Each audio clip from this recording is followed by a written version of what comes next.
Hi everybody, this is Anne. If you're like me, I get advertisements for pottery supplies and tools on my computer feed all the time. Recently, I received a teaser for a set of wooden mug molds that looked interesting. Mugs are my favorite things to make, and I know that discovering new ways to hand build them is always popular with you guys, so I broke down and purchased the kit. In this video, I'll test it out and show you my best tips for using them. Just so you know, we're not affiliated with this company or being compensated for promoting this product. The set comes with 3 solid, different-sized wooden molds. What makes these unique from other mug molds is that interesting tapered bottom. It's almost impossible to create a consistent taper on a mug without the use of a wheel. But let's see if these molds can make that possible. On the top, there's an insertion hole where you can screw in a handle.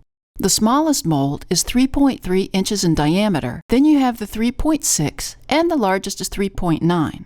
The handles are also solid and well made and fit perfectly in the insertion holes in the top of the mug molds. They screw in very easily and have just enough weight to them.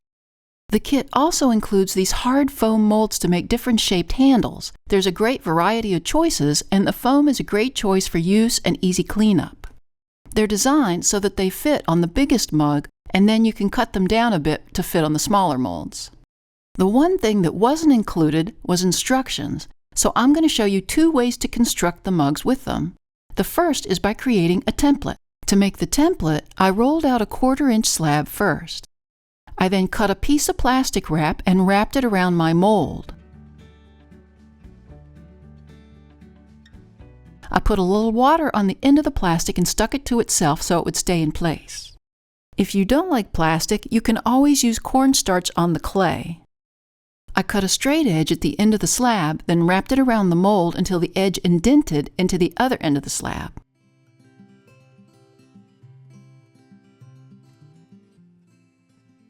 I cut the slab at the point of connection. The tapered edge will still not be conforming around the mold perfectly, so I worked the slab down to the mold with my fingers until the clay fit tightly against the wood. Then I trimmed away all the excess clay at the bottom. I also trimmed away the excess clay at the top.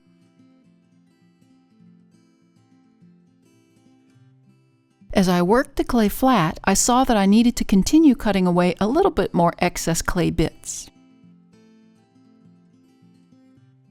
I made sure that the slab fit tightly all around the entire mold. When the fit was just right, I cut the template from bottom to top. I was doing this blindly for the camera, but you can do a better job cutting a straight line, I'm sure. I gently laid out the template, trying not to stretch the slab excessively. I then laid this slab on a piece of paper and cut it out to create this template. I re-rolled a 1/4-inch slab and ribbed away the texture. I set the template on the slab and used a sharp edge tool to cut out the slab. I removed the excess clay. I got out my bevel tool and I'm using the shorter 45-degree side to bevel with. I beveled the first short side. I flipped the slab over and beveled the other edge. I scored and slipped one of the sides. Again, I made sure my plastic was in place around the mold. I wrapped the slab around the mold firmly and connected the edges tightly.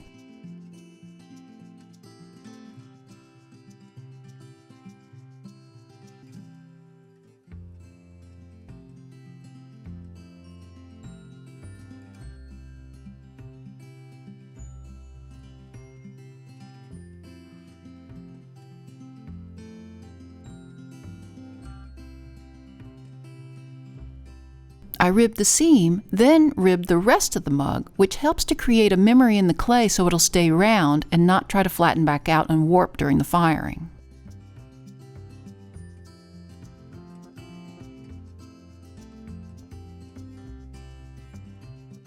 As this step can stretch the slab a bit, I went back around the mug with my fingers to make sure the clay was still fitting tight to the mold. Of course, this stretched out the slab a little more, so I cut the excess clay from the top.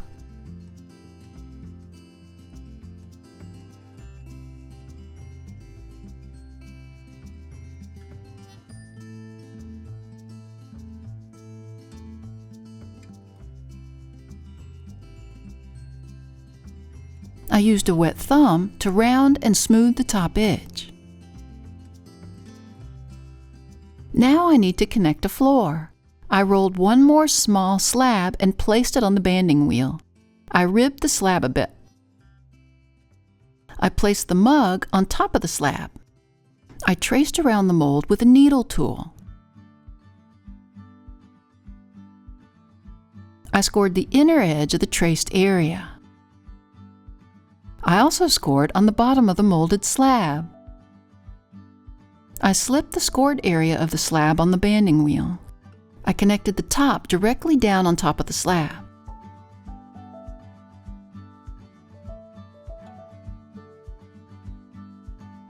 A good tip is to use the back of your fingernail to run around the seam and connect the two pieces. Now I felt comfortable to cut away the excess clay and remove it.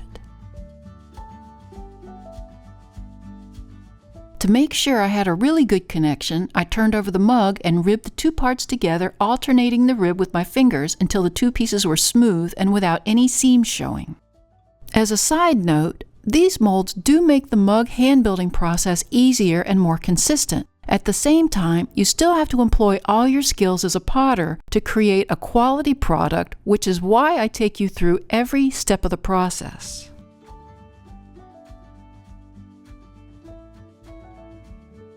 I turned the mug back over and rounded the outer edge of the rim. Now I was ready to attach the handle. I was anxious to see how this would come out once the mold was removed. As it turned out, the mold came out easily and left me with this perfectly tapered mug. I then peeled away the plastic from the inside. I used a paintbrush to work the inner seam flat and try to make it disappear. I rolled out a small thin coil. I placed the coil down into the bottom and again used my brush to work the clay into the seam.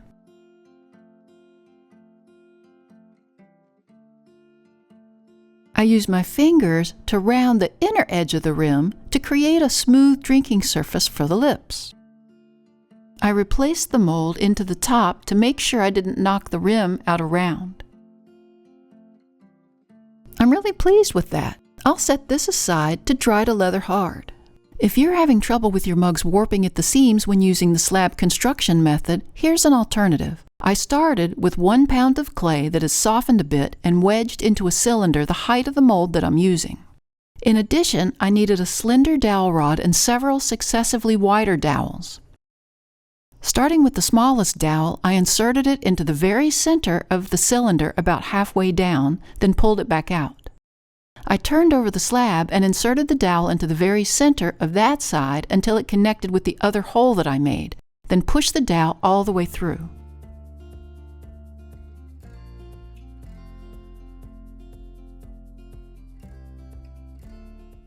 Placing even pressure to both sides of the dowel, I rolled the clay on the table slowly. My goal is to stretch the clay to open the center, but also keep the walls a consistent width all the way around.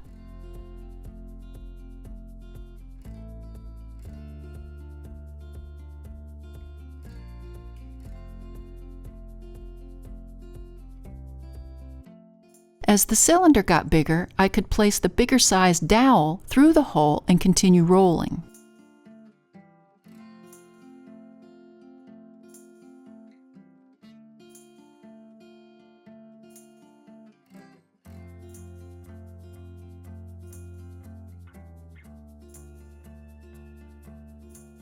As the center got bigger, I placed the mold over it to see if it was big enough for the mold. Almost. Pay attention to the outside. Stretching dries out the clay and will create stretch marks and cracks. I took a damp sponge and went over the surface, which re-moistened the clay until the cracks actually disappeared. I repeated this step along the rim of the body. This technique will also compress the clay so it won't crack. I place one hand along the inner wall, and with the other I ribbed the clay smooth on the outside. I still needed to stretch out the cylinder just a little more, so I rolled it again along the table, just a little bit. I don't want to stretch it too much larger. Again, I cut out a piece of plastic and attached it around the mold. It fits right down into the cylinder. Yay!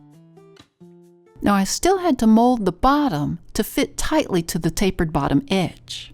I flipped over the mold and gently turned the mold as I worked the clay down tight to the sides with my fingers. I ribbed the clay smooth and tight to the mold. I moved the mold to a banding wheel, then I used my needle tool to trim the excess clay from the bottom. Like the first method, I attached the bottom, smoothed the rim, then I could remove the mold and peel away the plastic. I repeated the steps from the last project, again setting the clay aside to dry to leather hard. Once the clay bodies are leather hard, you can choose a form to create a handle. There are a lot of different ways to make a handle that we have discussed in other videos, from pulling them to using handle extruders, etc. In this video, I'll show you a very simple method you're going to love. I rolled out a 1/4-inch slab and ribbed it smooth on both sides. Using a skinny metal ruler, I placed it down on the clay and cut it out. With the back of my fingernail, I beveled down both edges along both sides of the slab. I set the foam mold down flat on the table with one end hanging over the table edge. I draped the handle on top of the mold, making sure it fit tight to the shape. I used my sharp tool to cut underneath the mold and trim away the overhanging clay. Then it's easy to trim it if need be, and then attach it.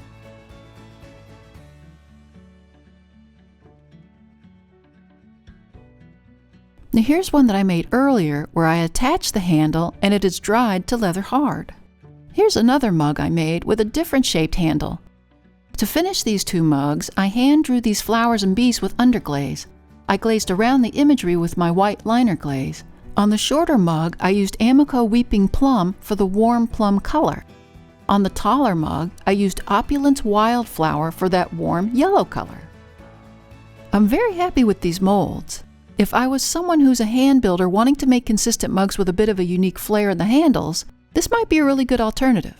Thanks to the newest members of our Little Street Pottery Research Facility team. If you'd like to join the team and earn a title, click on the Super Thanks button or the Buy Me a Coffee link. In any case, we invite you to subscribe to our channel and we'll see you next time in the studio. Click on the Super Thanks button or the Buy Me a Link coffee.